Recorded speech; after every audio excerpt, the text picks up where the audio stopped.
নির্বাচনের পরে আসতে চলেছে নতুন এক ধামাকা, যেখানে প্রিন্সের অফিসিয়ালি টিজার রিলিজ হবে। সেটাই জানালেন প্রিন্সের পরিচালক আসিফ মাহবুব। এমনকি অ্যাকশনের যে সিনগুলো আছে সবই কাজ শেষ, বর্তমানে টিজারের এডিটিংয়ের কাজ চলছে সেটি জানালেন। এমনকি এমন লেভেলের অ্যাকশন রে ভাই, এক কখনোই কল্পনা করা যায় না যে এটা বাংলা সিনেমা।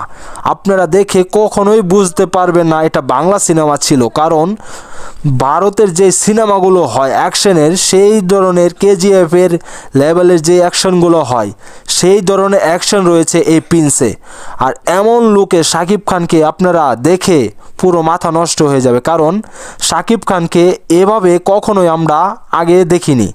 আর শাকিব খান এই ছবিতে যত পরিশ্রম করছেন তিনি, এই প্রিন্স ছবি নিয়ে তার বেশ আলোচনা রয়েছে, কারণ এই ছবিটি নিয়ে অনেক আলোচনা হয়েছে।